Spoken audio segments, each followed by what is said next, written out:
Õhtust on aeg siirduda helis Ungarisse Zsolnokisse, kus Eesti korvpallikoondis kohtub 4 minutitel võõrustajamaa Ungariga. Tarmo Tiisler jätkab. No nii, Vikerraadio Ungaris Zsolnokis Eesti korvpalli tõehetke vaatus number 3.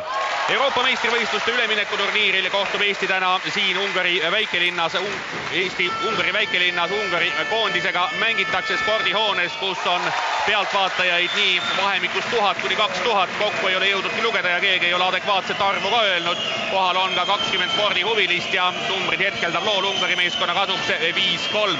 Eesti meeskonna algkoosseis võib öelda valikmängude jaoks suhteliselt tavaline. Teine Sokk, Arvet 3 lühemat meest edasi pikematena, aga Kangur ja Talts vastastel ka see viisik, kes kogu aeg olnud Ungari koondises nendes mängudes alustamas, ehk siis Istvan Nemet ja Marton Fodor tagumiste meestena. Nemad on ka vastaste kõige suuremad punktitoojad seni olnud. Edasi Peter Lorant, Hispaania teises liigas Burgoses mängiv mees, kes eelmises mängus tšekkidega üsna ruttu 3 viga sai ja temast eelmises mängus Ungarile väga palju kasu olnud. Korvi all on Zoltan Horvat, 2.07 on mehe pikkust, kohalikus liigas ta mängib ja siis viies mees nimetamata Tamas Kaaman. Kui Eesti meeskond oli rünnakul ja Tanel Soku kolmene läheb mööda, vastased saavad lauast palli ja nagu öeldud, Ungari on 3-2 eduseisus küll, aga nüüd saavad Sokk ja Talts kahe peale palli kätte ja Sokk läheb kiirrünnakut lõpetama. Horvat tagant tuleb, aga viset blokkida ei jõua ja see kiirrünnak oli ka hästi mängitud, hästi lõpetatud ja algas ilusa korraliku vahelt lõikega, mistõttu Eesti saab kohtumises viigi kätte. Seis on 5-5 ja 2 minutit mängitud. Ungari meeskonda võib siis iseloomustada sellega, kui kahe pisikese tagamehe traageldamine taga ja siis korvi alt, nagu öeldud, Peter Lorant on see, kes peaks lauaks palle saama ja Zoltan Horvat, kes nüüd viskab oma teist kolmest, viskas selle õnneks mööda esimese sisse. Tema siis peaks ka olema see mees, kes laudu maha võtab. Mis on nüüd Eestis kaitses olnud muutus võrreldes viimaste või eelmiste mängudega, on see, et kui mängitakse kattes Ungari poolt, siis ka mõlemad mängijad vähemalt siiani on jäänud üles ja surunud tagumist keskjoone juurde, mis aga ei ole muutunud Eesti koondises võrreldes esimeste mängudega. On see, et jällegi vähemalt esimestel minutitel on tagant küll antud tuld, nii et vähe pole, aga seni on vaid Tanel Teini esimene teele läinud kolmene olnud see, mis läinud sisse. Nii et 5-5 on numbrid tablool, kuigi ühele tabloole on tulnud nüüd 32-5 millegi pärast ette. Kaitses on Eesti suutnud hästi seista ja nüüd praegugi Tanel Tein oma mehe vastu hästi seises, pööras küll Kaaman otsajoone poole, aga visel läks mööda ja Eesti saab lauapalli kätte. Nüüd tullakse ka üle ja Janar Taltsi juures oli Lorant niivõrd tugevalt ja osavalt, et sai palli ära löödud. Pall läheb out'i, aga Eestile jääb veel 18 rünnakusekundiks.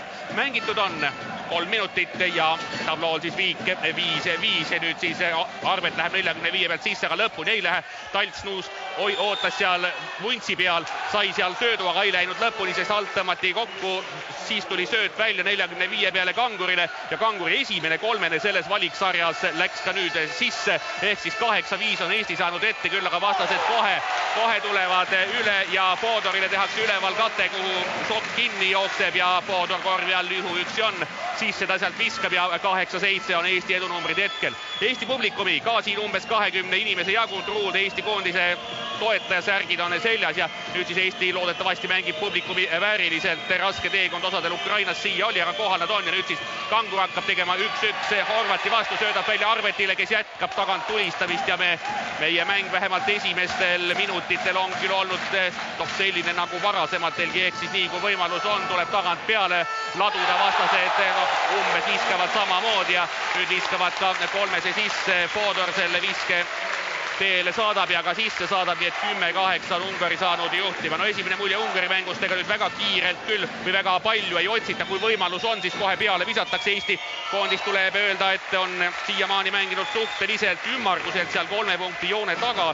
Kas nüüd seal väga palju otsitakse, nüüd tuli küll õige korvi all, aga seal vastased lõid palli Taltsiga näppudest out'i, aga Eesti rünnakut jätkata saab. Tein tuleb alt üles, kate talle tehakse, läheb sammude pealt sisse, aga keskelt tõmbab hästi Ungari küll kokku, seda tuleb öelda ja nüüd tullakse ka kiirelt üle, aga ebaõnnestunud sööt läheb vastu rõngast vastastel ja see pall jääb Sokule, aga see tagumiste sisse minek ja palli kaotus andis küll nüüd tagant meil kaitses augu, kus siis ungarlased läbi läksid ja mängitud on 4,5 minutit, 10-8 on Ungari juhtimas ja millal ja kas hakkab Eesti nüüd otsima midagi ka sellist, mis korvi alt võiks meile punkte tuua, vastaste pikad, nagu öeldud, midagi ohtu sealt või ohtu ikka kujutavad, aga ei ole väga midagi hirmsat. Igal juhul, nagu öeldud, Horvati pikkus 2.07 Lorentile 2.06 ja tuleb ka esimene vahetus, natukene üllatuslik vahetus. Ungari poolt võetakse jutuks olnud Marton Foodu ära ja Toomas Kaaman tuleb väljakule, kes oli ka kohe Soku vastas, Sokk läks viskele. Talt saab nii palju lauast rügida, et lükkab palli vastu Kaamanit, kust see outi läheb ja Eesti saab veel ühe rünnaku õigluseni. Nüüd Soku läbiminek oli natukene mõtestatum küll kui varem, aga nüüd siis otsajoonelt pall mängu Eesti poolt ja Talts põrgatab, tõmbab oma vastase välja. Hästi teeb praegu tugijala peal 360 pöörde ja siis on korvi all vaba. Tee on tühi, pall on korvis ja 10-10 numbrid tablool.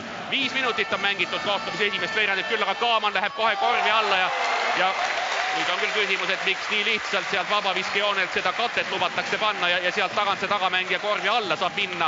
12-10 5-minutilise mängu järel ja Eesti nüüd jällegi võtab rünnakut üles. Talts korvist kaugele tulnud Lorent kaitses tema juures. Nüüd tahetakse kõrge pall anda Arvetile, kes ka kätte saab ja väga raskest positsioonist läheb Arvet viskama.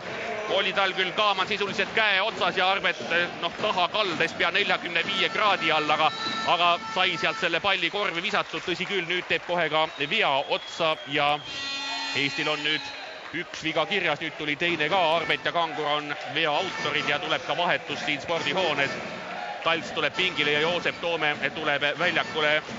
Siin õhku on küll minimaalselt, mida siia saali annab sisse panna ja mängitud, nagu öeldud, on 4,5 minutit. Vastased kohe korvi alla vastu Toomet mängida üritasid, aga nüüd on küsimus, et kohtunik luges väljakul olevaid jooni valesti, vaatas, et üks valge kriips oli küljejoon, tegelikult see tähistas vist käsipalli mingisugust joont või veel mingisuguse naljaka spordiala joont. Igal juhul ei olnud see korralik korvpalli küljejoon, sest Kangur sinna peale astus ja vile kõlas, aga nüüd on õiglus jalule seatud ja kui 4,5 minutit on esimese veerandi lõpuni, on numbrid siis 12-12 Solnokis Eesti ja Ungari vahelises kohtumises, kui Arvet läheb kohe 6 meetri pealt viskele, see vise ei läinud korvi ja Kaaman saab palja. Kiirelt tuleb Ungari üle, seda tuleb öelda, kiirelt üle, ei lähe küll kohe korvile ja niisugusi amatüristlikke korvile minekuid Ungaril pole, aga praegu kaitses oli Tein jäänud Lorenti vastu korvi alla, me üleval vahetasime, ei jõudnud õigesti tagasi, Tein jäi sinna pika mehe vastu ja pikal mehel Teini vastu 2 punkti ära keerata ei olnud sugugi raske.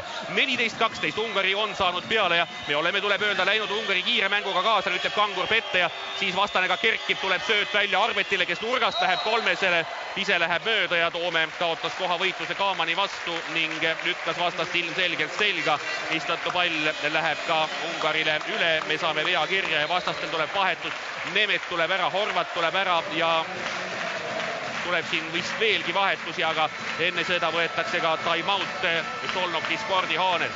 Mahutab see pealtvaatajaid nii umbes 1000 ja 2000 vahel. Esimene arv, mida kohalikud meile ütlesin, et siia mahub umbes 3000 pealtvaatajat, see on ilmselgelt üle pakutud. Siis tuli arv 2000, mis ka tundub väheke utoopiline olema.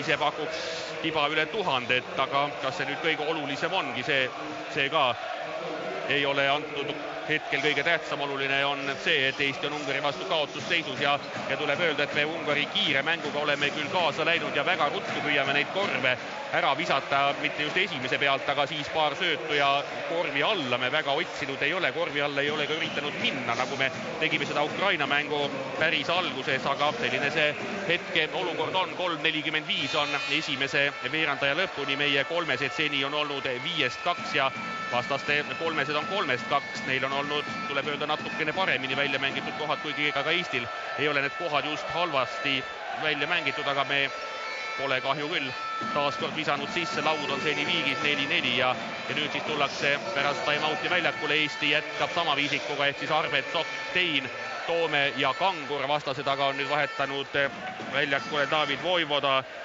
90. sünniaasta mees Kaposvari klubist ja lisaks talle siis jätkab jutuks olnud Adam Hanga, kes tuli vahetusest väljakule korvi all. Tamas Kaaman jätkab ja talle läinud sööt läks otse kohe ka outi.